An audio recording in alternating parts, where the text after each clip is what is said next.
Hello students. आज हम लोग पढ़ेंगे एरेज। ठीक है, आज का क्लास जो है वो इंट्रोडक्शन टू एरेज होगा और फिर एरे से रिलेटेड और भी क्लासेस मैं अपलोड करूंगा। तो आप लोगों से रिक्वेस्ट है, इसको जैसे जैसे मैं वीडियोस को अपलोड करता जाऊं आप डिले किए बिना इसको कंप्लीट करते चले जाइए।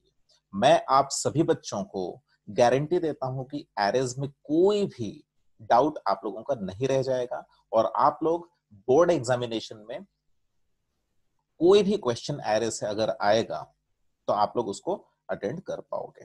ठीक है, इजीली। ये मैं आप लोगों को भरोसा दिलाना चाहता हूं। तो चलिए बिना टाइम वेस्ट किए शुरू करते हैं एरे। सबसे पहला क्वेश्चन वो ये है कि एरे है क्या। ठीक है, तो सबसे पहले मैं डिफिनीशन आप लोगों को बता देता हूं और फिर उस डिफिनीशन को एक एक करके आपको समझाने की कोशिश करता हूं, हर एक वर्ड का मतलब। ठीक है, an array is an indexed collection of fixed number of homogeneous data element. Array क्या है? कलेक्शन है। कुछ देर के लिए आप लोग ये इंडेक्स्ड वर्ड को भूल जाइए, अभी समझिए एरे क्या है। कलेक्शन है। कलेक्शन का मतलब क्या होता है? दिमाग में आता है कि ग्रुप की बात कर रहे हैं सर। करेक्ट। एरे ग्रुप है, कलेक्शन है। किसका कलेक्शन है? Fixed number of data element. कुछ देर के लिए होमोजेनस वर्ड को भूल जाइए। तो मैंने अभी क्या कहा? कुछ देर के लिए इंडेक्स्ड वर्ड को भूल जाइए और कुछ देर के लिए होमोजेनस वर्ड को भूल जाइए। तो एरे क्या है? Array is a collection of fixed number of data element. हमारे पास कुछ डेटा एलिमेंट है, चाहे वो इंट टाइप के एलिमेंट हो, चाहे बाइट टाइप के एलिमेंट हो, चाहे फ्लोट टाइप के एलिमेंट हो। किसी भी प्रकार के डेटा एलिमेंट हमारे पास अगर हैं तो उनके कलेक्शन को एरे कहा जाता है। आया समझ में? अब इनको इंडेक्स्ड कलेक्शन क्यों कहा जाता है और ये होमोजीनस वर्ड का मतलब क्या है, ये आइए मैं आपको समझाने की कोशिश करता हूं। देखिए, मान लीजिए कि हमारे पास ये 5 वैल्यूज हैं या कह सकते हैं 5 एलिमेंट्स हैं। पहला एलिमेंट है 10, दूसरा एलिमेंट है 20, थर्ड एलिमेंट है 30, फोर्थ एलिमेंट है 40 और फिफ्थ एलिमेंट है 50। ये पांचों एलिमेंट को मुझे स्टोर करना है। तो मैं क्या कर सकता हूं? ये 5 एलिमेंट को स्टोर करने के लिए 5 वेरिएबल्स ले सकता हूं। जैसे कि मैंने यहाँ पे ए वेरिएबल को डिक्लेयर किया और उसमें 10 वैल्यू या कह सकते हैं एलिमेंट को इनिशियलाइज किया। 20 एलिमेंट को मैंने इनिशियलाइज किया वेरिएबल बी में जिसका टाइप इंट है। 30 जो वैल्यू है उसको मैंने इनिशियलाइज किया वेरिएबल सी में। 40 एलिमेंट को मैंने इनिशियलाइज किया वेरिएबल डी में और 50 एलिमेंट को मैंने इनिशियलाइज किया वेरिएबल ई में। तो यहां पे आप देख सकते हैं कि मेरे पास 5 एलिमेंट्स थे।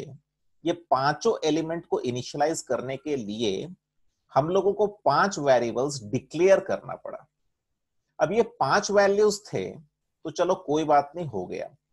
मान लीजिए कि अगर आपके पास 100, 500 या 1000 नंबर ऑफ वैल्यूज अगर हैं और आपको बोला जाए कि उनको स्टोर करना है, तो आप खुद सोच सकते हैं कि 1000 वैल्यूज के लिए या 1000 एलिमेंट्स के लिए 1000 वेरिएबल्स को डिक्लेयर करना कितना हेक्टिक हो जाएगा। तो इसलिए इस इशू को रिजॉल्व करने के लिए एक कॉन्सेप्ट निकला। उस कॉन्सेप्ट का नाम है एरे। तो एरे क्या करता है? ये सबका ग्रुप फॉर्म करता है। देखिए, समझने की कोशिश कीजिए। तो वैल्यूज जो हमारे हाथ में थे 10, 20, 30, 40, 50, ये कलेक्शन के रूप में स्टोर होंगे। ठीक है, आजू बाजू 10 के जस्ट बाजू में 20, 20 के जस्ट बाजू में 30, 30 के बाजू में 40, 40 के बाजू में 50, एक साथ ये मेमोरी लोकेशन में स्टोर होंगे। ठीक है, और मान लीजिए उस मेमोरी का एड्रेस है 2020। मैं यहाँ पे एज्यूम कर रहा हूँ, ठीक है, कुछ भी हो सकता है, एबीसीडी हो सकता है, 2020 एफ हो सकता है, 1010 हो सकता है। मैं बस एज्यूम किया हूँ ये जो कलेक्शन ऑफ एलिमेंट्स आप लोग देख रहे हो राइट साइड में 10, 20, 30, 40, 50, ये जिस मेमोरी लोकेशन में स्टोर हुए हैं उस मेमोरी लोकेशन का एड्रेस है 2020। ठीक है, और मान लीजिए ARR एक रेफरेंस वेरिएबल है जो कि इस मेमोरी एड्रेस को कंटेन कर रहा है। तो ARR 2020 जो कि इस मेमोरी का एड्रेस उसको कंटेन करने की वजह से उस मेमोरी को वो रिफर करना स्टार्ट कर देगा या कह सकते हैं पॉइंट करना स्टार्ट कर देगा। आया समझ? और यहां पर याद रखिएगा ये जो कलेक्शन हुआ है एलिमेंट्स का 10, 20, 30, 40, 50, ये इस मेमोरी में तो स्टोर्ड है, लेकिन सबसे पहला एलिमेंट जहां पर स्टोर होगा उस इंडेक्स को कहा जाता है 0। दूसरा एलिमेंट जहां पर स्टोर होगा उस लोकेशन को कहा जाता है इंडेक्स 1। तो इसी तरह से 30 इंडेक्स नंबर 2 में स्टोर हुआ है, 40 इंडेक्स नंबर 3 में स्टोर हुआ है और 50 इंडेक्स नंबर 4 में स्टोर हुआ है। तो ये जो एरे हम लोगों ने क्रिएट किया ये क्या है? अब आप लोग डेफिनेशन को समझिए। एरे क्या है? कलेक्शन है। किस प्रकार का कलेक्शन है? इंडेक्स्ड कलेक्शन है। यहाँ पे आप देख सकते हैं, यहाँ पे इंडेक्स वैल्यूज क्या क्या है? 0 1 2 3 4। 0 is the first index, 1 is the second index, 2 is the third index, 3 is the fourth index and 4 is the fifth index। आया समझ में? हमेशा याद रखिएगा एरे के अंदर जो एलिमेंट्स स्टोर हम लोग करते हैं, जैसे यहाँ पे हम लोगों ने स्टोर किया 10 20 30 40 50, ये स्टार्ट होता है इंडेक्स 0 से। 0 1 2 3 4। तो कोई अगर पूछेगा 40 कहां पर स्टोर है, तो 40 इस एरे में इंडेक्स नंबर 3 में स्टोर है। कोई पूछेगा 20 कहां पे स्टोर है, तो आप लोग कहोगे इस एरे में एलिमेंट 20 इंडेक्स नंबर 1 पे स्टोर है। आया समझ में? इसलिए अब डिफिनीशन अगर आप लोग पढ़ोगे तो समझ में आएगा कि एरे कलेक्शन है। किस प्रकार का कलेक्शन है? इंडेक्स्ड कलेक्शन है। और fixed number of homogeneous data element. Homogeneous का मतलब मैंने कहा था कि मैं समझाऊंगा, सुनिए।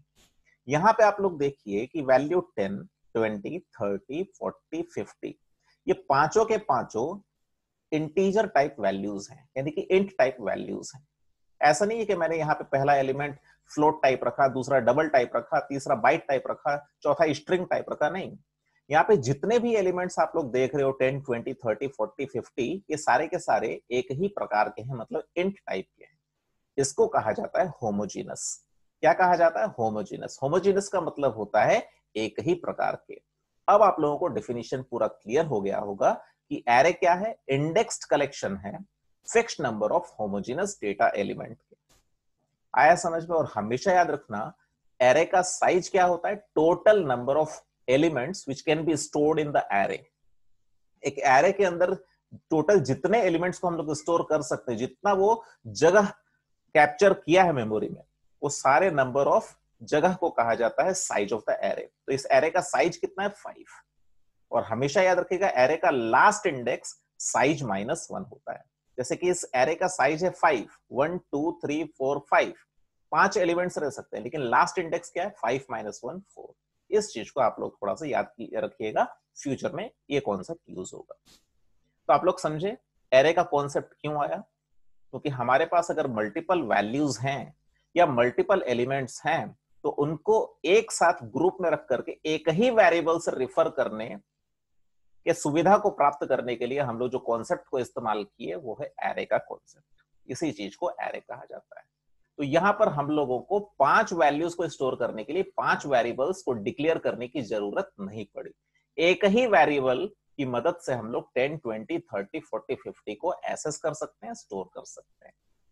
आया समझ में? ये था एरे का इंट्रोडक्शन। और भी है, आगे बढ़ते हैं। देखिए एरे से रिलेटेड 3 बातें हैं। एक एरे का डिक्लेरेशन, फिर एरे का क्रिएशन, फिर एरे का इनिशियलाइजेशन। मैं फिर से रिपीट कर दे रहा हूं, एरे से रिलेटेड आपको 3 चीजें इंट्रोडक्शन में पढ़नी है।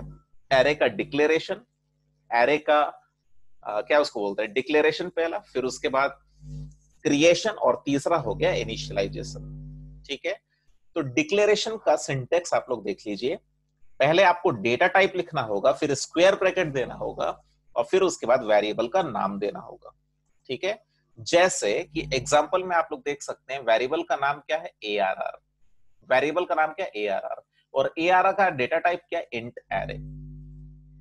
मतलब ये हुआ कि ARR के अंदर वो रेफरेंस आएगा, वो एड्रेस आएगा एरे का, जिसमें कि एलिमेंट्स किस प्रकार के होंगे? इंटीजर टाइप एलिमेंट्स होंगे। ठीक है?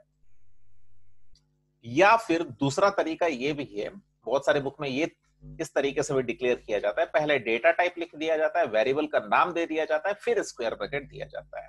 ठीक है? जैसे कि एग्जांपल के रूप में आप देख सकते हैं इंट, फिर उसके बाद एक स्पेस दिया गया, फिर ARR के बाद स्क्वायर ब्रैकेट दिया गया है। तो ये आप लोगों की इच्छा है कि आप लोग इस तरीके से भी एरे को डिक्लेयर कर सकते हैं या फिर इस तरीके से भी। दोनों में क्या डिफरेंस है? यहाँ पे इंट के बाद एरे का सिंबल है और फिर ARR लिखा हुआ है, और नीचे में इंट के बाद वेरिएबल का नाम और वेरिएबल के नाम के बाद स्क्वायर ब्रैकेट दिया गया है। ये आप लोगों की इच्छा है, आप लोगों को कंप्लीट लिबर्टी है कि आप लोग चाहो तो इस तरीके से एरे को डिक्लेयर करो या फिर इस तरीके से एरे को डिक्लेयर करो, दोनों ही सही। लेकिन मैं रिकमेंड करूंगा कि आप लोग पहला वाला तरीका से ही एरे को डिक्लेयर किया करो। रीजन क्या है? रीजन ये है कि यहां पर वेरिएबल का नाम और ये int array non primitive data type, ये डेटा टाइप हो गया और ARR वेरिएबल का नाम हो गया। तो फायदा ये हुआ इस तरीके से डिक्लेयर करने से कि क्लियरली हम डिस्टिंग्विश कर पा रहे हैं कि हाँ भैया ये वेरिएबल हो गया और ये वेरिएबल का डेटा टाइप हो गया। तो यहाँ पे हम लोग ये नहीं कहेंगे कि ARR का डेटा टाइप इंट है, गलत। यहाँ पे हम कहेंगे कि ARR का डेटा टाइप इंट एरे है। क्या है? Int array. So ARR is the reference variable and int array is the non-primitive data type of ARR। आया समझ में? ठीक है, इसी चीज को समझा देता हूं। जैसे कि यहाँ पे देखिए हम लोग नॉर्मल वेरिएबल जब डिक्लेयर करते हैं, राइट साइड में देखिए, मान लीजिए कि एक वेरिएबल में डिक्लेयर कर रहा हूं a, तो a का डेटा टाइप क्या हुआ? इंट। ठीक है, तो इंट हो गया प्रिमिटिव डेटा टाइप और a हो गया आपका वेरिएबल का नाम। ठीक है, उसी तरीके से जब मैंने लिखा इंट एरे a, क्या लिखा मैंने? इंट एरे a, तो यहाँ पे इंट एरे क्या हो गया? नॉन प्रिमिटिव डेटा टाइप और a क्या हो गया? a हो गया आप लोगों का वेरिएबल का नाम। आया समझ में? इसलिए मैं हर एक स्टूडेंट को कहता हूं कि आप लोग ये सेकंड तरीके से एरे को डिक्लेयर मत करो, आप लोग पहले वाले तरीके से एरे को डिक्लेयर करो, ताकि पता चले कि हाँ ARR वेरिएबल का नाम है और इंट एरे उसका डेटा टाइप। ठीक है, जैसे कि आप लोग देखे होंगे बहुत बार मैंने आज तक जितने भी प्रोग्राम्स आप लोगों को सिखाए हैं सब में मैंने ये फॉर्मेट चूज किया था और इसी फॉर्मेट को यूज करता था मैं। पब्लिक स्टैटिक वॉइड में ये देखिए स्ट्रिंग के बाद मैं स्क्वायर ब्रैकेट देता था, अगर आप लोगों को याद होगा तो। ठीक है, और दूसरा इस तरीके से भी आप लोग दे सकते हो, स्ट्रिंग और ARGS के बाद एरे दे सकते हो, ये आप लोगों की मर्जी है। आया समझ में? दोनों ही तरीका सही है, लेकिन पहला वाला तरीका मैं क्यों प्रीफर करता हूं? ताकि वेरिएबल का नाम उसके डेटा टाइप से अलग डिस्टिंग्विश हो, है ना, हम लोगों को पता चले कि डेटा टाइप अलग है और वेरिएबल का नाम अलग है। आई होप कि आप लोगों को एरे का डिक्लेरेशन समझ में आ गया है। ठीक है, इस तरीके से एरे डिक्लेयर होता है। फिर उसके बाद देखिए एरे का क्रिएशन। याद रखिए जावा में एरे एक प्रकार का ऑब्जेक्ट है। जावा में एरे एक प्रकार का ऑब्जेक्ट है। ठीक है, तो एरे को क्रिएट करने के लिए भी हम लोगों को न्यू कीवर्ड का इस्तेमाल करना पड़ता है। ठीक है, जैसे इंट एरे ARR जब मैंने लिखा, क्या लिखा? इंट एरे ARR लिखा, तो इसका मतलब है कि मैंने एरे को डिक्लेयर किया। इंट टाइप एरे डिक्लेरेशन है, ये एरे का डिक्लेरेशन। ये जो लाइन मैंने लिखा यहाँ पे, ये क्या है? एरे का डिक्लेरेशन। कौन से टाइप का एरे? इंट टाइप एरे का डिक्लेरेशन है। और क्रिएशन कैसे करना है? Using new keyword. तो ARR is equal to new int 5। याद रखिए आपको स्क्वायर ब्रैकेट के अंदर में 5 लिखना पड़ेगा।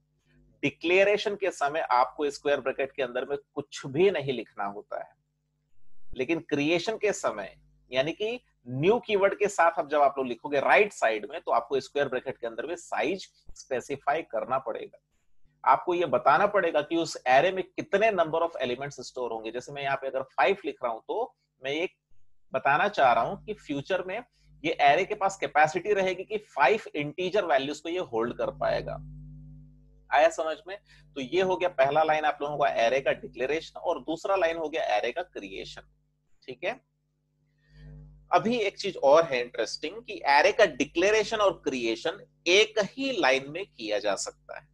एरे का डिक्लेरेशन एंड क्रिएशन एक ही लाइन में किया जा सकता है।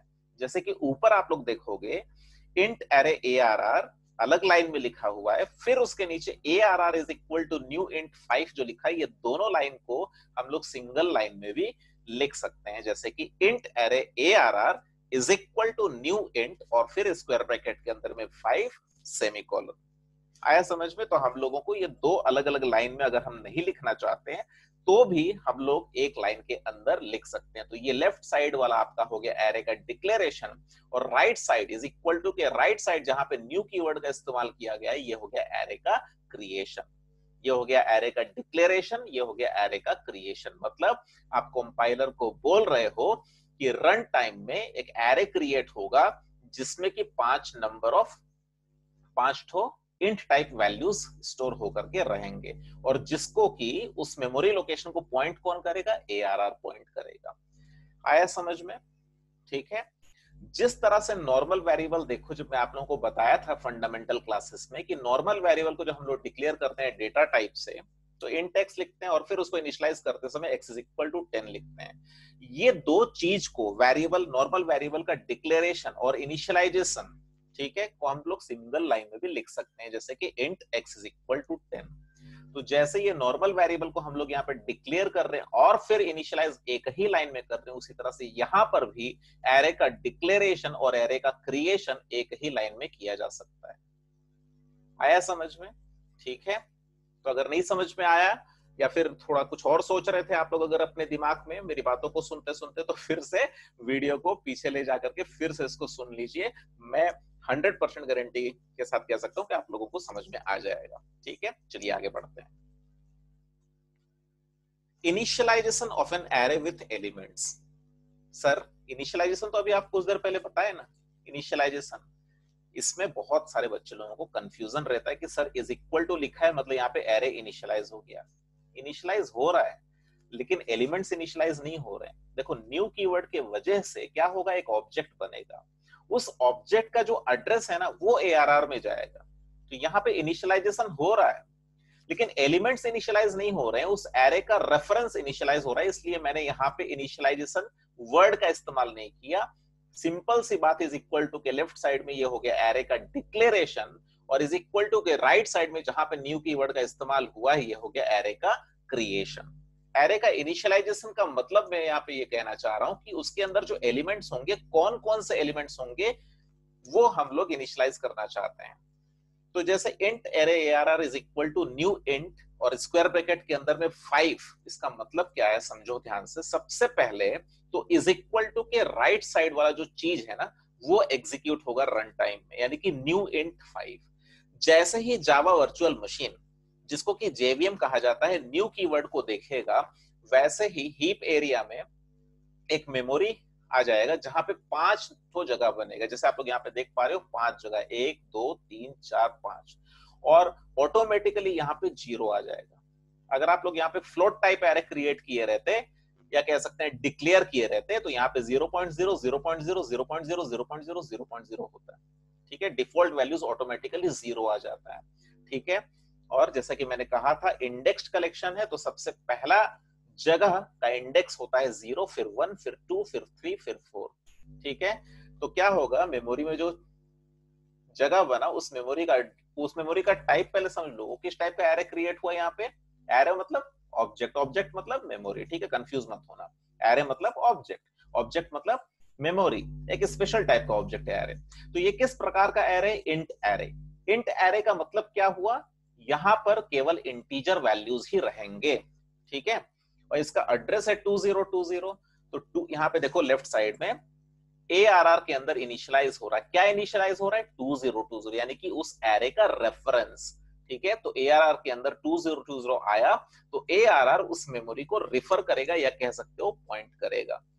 ठीक है, और चूंकि इस एरे का टाइप था इंट एरे, इसलिए यहाँ पे ARR के लेफ्ट साइड में हम लोगों को इंट एरे लिखना हुआ। आया समझ में? तो ऊपर जो लाइन हम लोग लिखे थे उसका पूरा मतलब समझ में आ रहा है। पहले इज इक्वल टू के राइट साइड वाला चीज एग्जीक्यूट हुआ, और फिर जब इस रेफरेंस को एक वेरिएबल में स्टोर करने की बारी आई, तो फिर उसके लिए आप लोग यहाँ पे क्या लिखे, int array ARR is equal to. तो इसका मतलब क्या हुआ, ARR के अंदर उस एरे का एड्रेस आएगा, ना कि एलिमेंट्स आएंगे।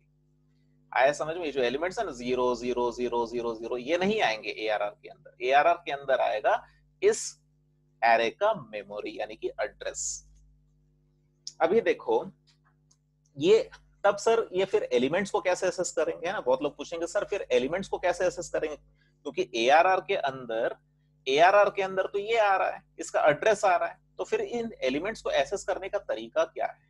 देखो सबसे पहला एलिमेंट को एसेस कैसे करोगे, ARR ऑफ 0 लिख करके। ठीक है, जब हम लोग ARR वो रेफरेंस वेरिएबल लिखते हैं और फिर स्क्वायर ब्रैकेट के अंदर में 0 लिख देते हैं, ठीक है, यानी कि इंडेक्स 0, मतलब हम लोग उस एरे का पहला एलिमेंट को रिफर कर रहे हैं। ठीक है, अब यहाँ पे आप लोग इस इसके बीच में कंफ्यूज मत होना। यहाँ पे न्यू इंट 5 का मतलब है कि 5 ठो एलिमेंट वाला एरे क्रिएट होगा, और यहाँ पे ARR ऑफ 0 का मतलब क्या है कि उस एरे का पहला एलिमेंट, मतलब इंडेक्स 0 पर जो एलिमेंट है उसको रिफर कर रहा है ARR ऑफ 0। उसी तरह से दूसरा एलिमेंट को अगर रिफर करना है तो ARR ऑफ इंडेक्स 1, तीसरा को करना है तो ARR ऑफ इंडेक्स 2, उसी तरह से ARR ऑफ इंडेक्स 3 और फिर ARR ऑफ इंडेक्स 4। आया समझ में? तो कोई अगर अपने प्रोग्राम में ARR ऑफ 0 लिखेगा मतलब वो पहले एलिमेंट की बात कर रहा है, कोई अगर अपने प्रोग्राम में ARR ऑफ 1 लिखेगा मतलब वो दूसरे एलिमेंट की बात कर रहा है, कोई अपने प्रोग्राम में अगर ARR ऑफ 2 लिखेगा मतलब वो थर्ड एलिमेंट की बात कर रहा है। इसी तरीके से फोर्थ और फिफ्थ एलिमेंट की बात करेगा वो ARR ऑफ 3 और ARR ऑफ 4 लिख करके। आया समझ में? तो इस तरीके से हम लोग एलिमेंट्स को एसेस कर सकते हैं। ठीक है, आया समझ में? अब अगर मैं यहाँ पे system dot out dot println ARR of 0, ARR of 1, ARR of 2 और ARR ऑफ 3 और ARR ऑफ 4 को प्रिंट करता हूं तो आपको आउटपुट स्क्रीन में 5 डिफरेंट लाइंस में 0 0 0 0 0 ही दिखाई देगा, क्योंकि जैसे ही न्यू कीवर्ड की वजह से यहाँ पे एरे क्रिएट हुआ 5 साइज का, क्योंकि आपने 5 लिखा था, उसके अंदर में बाय डिफॉल्ट वैल्यूज चले जाएंगे और इंट टाइप का डिफॉल्ट वैल्यूज होता है 0। तो यहाँ पे जब आप लोग प्रिंट करोगे ARR of 0, ARR of index 1, ARR of index 2, ARR of index 3, ARR of index 4, तो आप लोग ये 0 0 0 0 0 को प्रिंट कर रहे हो। आया समझ में? ठीक है, चलो एक काम करते हैं, इस चीज को करके थोड़ा देख लेते हैं। ठीक है,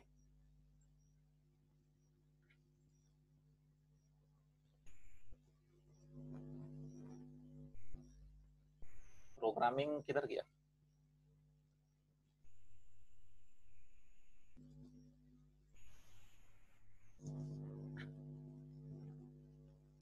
तो अभी देख लेते हैं, अभी जो मैं आप लोगों को समझाया ना उसको करके देख लेते हैं। हाँ, एक काम करते हैं, इसको डिलीट करते हैं सबको।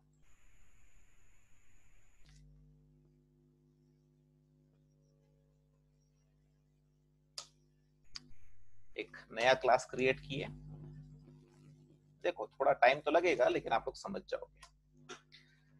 हाँ, PUBLIC public class ARRAY array का डेमो में दे रहा हूं आप लोगों को। PUBLIC public STATIC static void main capital STRING string array space ARGS, और फिर उसके बाद हम लोग क्या करेंगे, एरे का डिक्लेरेशन करेंगे, इंट एरे स्पेस ARR। इसको क्या कहा जाता है? एरे का डिक्लेरेशन। देखते हैं एरर आता है कि नहीं। नो सिंटेक्स एरर, इसका मतलब क्या हुआ, इस लाइन में मैंने एक एरे को डिक्लेयर किया। ठीक है, इसका डेटा टाइप है इंट एरे और वेरिएबल का नाम है ARR। ठीक है, अब हम लोग उसी लाइन में क्या करेंगे, क्रिएट भी कर देंगे यूजिंग न्यू कीवर्ड। तो न्यू इंट और स्क्वायर ब्रैकेट के अंदर मैं 5 लिख दूंगा। ठीक है, अब मैं क्या करूंगा, मैं system dot out dot println, system dot out dot println मैं अगर लिखूंगा ARR ऑफ इंडेक्स 0, और इसको कॉपी कर लेते हैं, कंट्रोल C, 2 3 4 5, और यहां पर मैं क्या करता हूं, इंडेक्स 0 के जगह में इंडेक्स 1, यहां पर इंडेक्स 2, यहां पर इंडेक्स 3 और यहां पर इंडेक्स 4। उससे ज्यादा अगर मैं एसेस करूंगा तो फिर एक्सेप्शन पा जाऊंगा, यानी कि रन टाइम एरर पा जाऊंगा, क्योंकि लास्ट इंडेक्स क्या था, अगर 5 एलिमेंट्स हैं तो लास्ट इंडेक्स क्या होगा, 4 होगा। उससे ज्यादा हम लोग नहीं कर सकते access. Compile, no syntax error, close. अभी आप लोग देखोगे 0 0 आएगा। देखो यहाँ पे ध्यान से देखो, क्या आ रहा है, 0 0 आ रहा है। ठीक है, क्यों 0 0 आ रहा है, क्योंकि मैं समझाया था जब भी आप लोग एरे को क्रिएट करोगे by the help of new keyword, तो जितना साइज दोगे ना उतना तो एलिमेंट बाय डिफॉल्ट दे देगा वो JVM। ठीक है, अब क्वेश्चन अराइज होता है कि सर हम लोग कैसे अपने मन चाहे वैल्यूज को उसमें दें, है ना, कैसे मन चाहे वैल्यूज को उसमें दें, अभी समझो।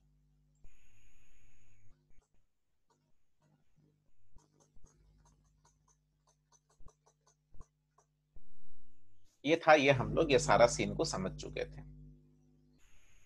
अभी मान लो वही सेम चीज है, न्यू कीवर्ड की वजह से एरे क्रिएट हुआ, इंडेक्स सारे 0 1 2 3 4 देखे और उसका मेमोरी ARR में स्टोर हो रहा है, इसलिए ARR उसको पॉइंट कर रहा है, इंट एरे टाइप का एरे, इसलिए वहां पे उसका डेटा टाइप इंट एरे होगा। और इस एलिमेंट को अगर एसेस करना है तो ARR ऑफ 0 लिखना पड़ेगा। तो ARR ऑफ 0 में अगर मान लो मैं, अगर यहाँ लेफ्ट साइड में आप लोग देखिए लेफ्ट, अगर ARR ऑफ 0 में अगर मैं 10 लिख देता हूँ तो जो पहले से 0 आ गया था, देखो ये 0 कब आया, जब ये लाइन एग्जीक्यूट हुआ, ये न्यू कीवर्ड जब एग्जीक्यूट हुआ तो उसी समय एक एरे क्रिएट हुआ 5 जगह का, और उस पांचों जगह में 0 0 0 चले गए। अब मुझे ये 0 की जगह में अपना मनचाहा वैल्यूज चाहिए, तो मैं क्या करूंगा, ARR ऑफ 0, क्योंकि पहले पोजीशन को रिफर कैसे करूंगा, ARR ऑफ 0 से।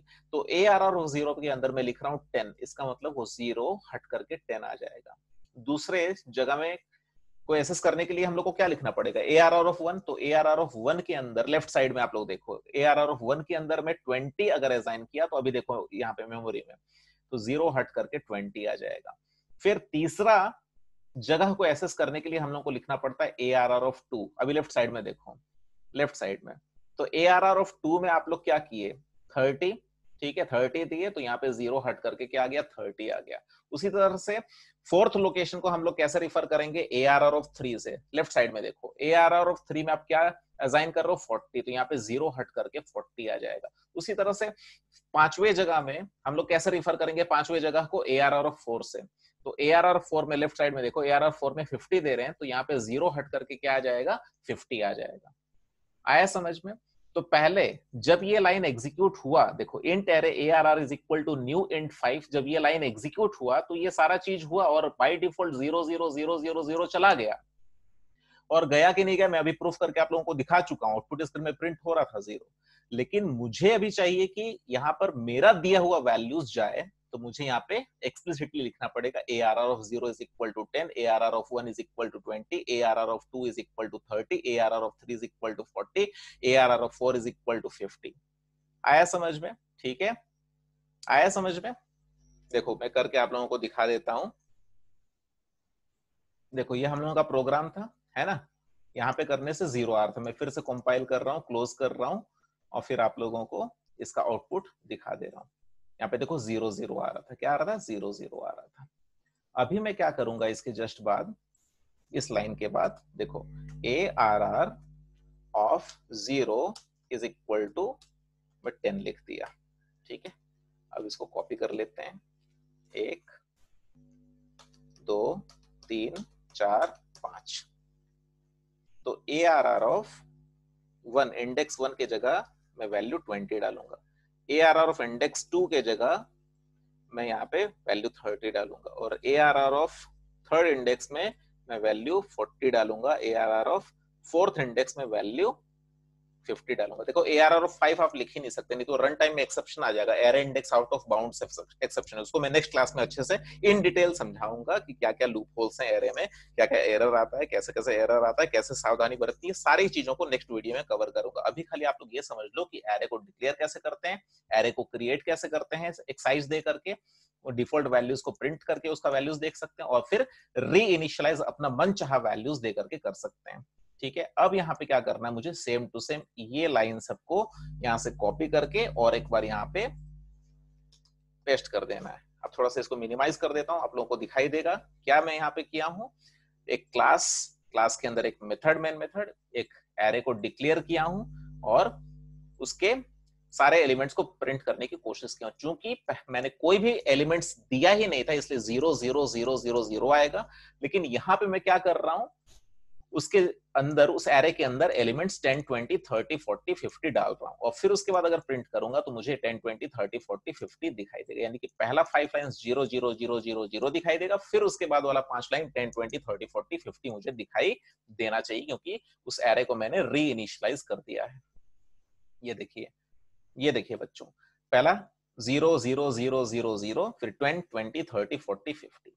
ये 0 कहां से आया, मैंने तो 0 नहीं दिया, बाय डिफॉल्ट JVM वैल्यू 0 पास कर दिया था एरे को। लेकिन 10 20 30 40 50 क्यों आया, क्योंकि मैंने उसको री इनिशियलाइज किया।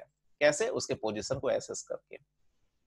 आया समझ में, ठीक है। तो बहुत ही इजी है, अगर आप लोगों को कुछ अगर डाउट्स होता है तो आप लोग कमेंट सेक्शन में लिख सकते हो या फिर मुझे पर्सनली कॉल कर सकते हो, व्हाट्सएप कर सकते हो। अभी देखो ये सारा चीज हम लोग अभी देख चुके थे, है ना, ये सारा चीज हम लोग देख चुके थे, ये देखो, ठीक है। अभी और एक तरीका है एरे को इनिशियलाइज करने का, direct without using new keyword. अगर हम लोग इंट एरे ARR लिख देते हैं और इज इक्वल टू देकर के करली ब्रैकेट के अंदर 10, 20, 30, 50 लिखते हैं तो भी एरे को डायरेक्टली इनिशियलाइज किया जा सकता है, तो भी वही सेम सिचुएशन हो रहा है, ठीक है, सेम चीज, कोई भी परिवर्तन नहीं। और फिर उसको अगर आप लोग प्रिंट करोगे तो डायरेक्टली यहाँ पे कोई भी जीरो स्टार्टिंग से नहीं आ रहा है, वही वैल्यूज आ रहा है जो यहाँ पे आप लोग करली ब्रैकेट के अंदर दे रहे हो, वो भी डायरेक्टली, ठीक है, 10, 20, 30, 40, 50। तो यानी कि हम लोग एरे को इस तरीके से भी डिक्लेयर करके और क्रिएट कर सकते हैं, डायरेक्टली इनिशियलाइज कर सकते हैं एलिमेंट से। आया समझ में? और फिर उसको प्रिंट करेंगे तो आउटपुट क्या आएगा, 10, 20, 30, 40, 50 ही आएगा। ठीक है, करके दिखा देता हूं आप लोगों को।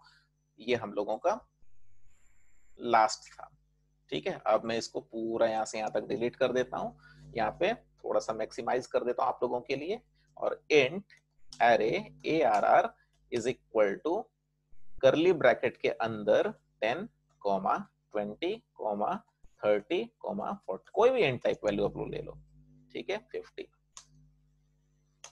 यहाँ पे देखो आ गया 10, 20, 30, 40, 50। तो बच्चों आज के क्लास में हम लोगों ने क्या सीखा? आज के क्लास में हम लोगों ने सीखा एरे क्या है, फिर उसके बाद सीखा एरे का डिक्लेरेशन कैसे करना है। दो तरीका है, लेकिन ये तरीका ऋत्विक सर ने बताया। फिर उसके बाद एरे को क्रिएट करते हैं हम लोग न्यू कीवर्ड से।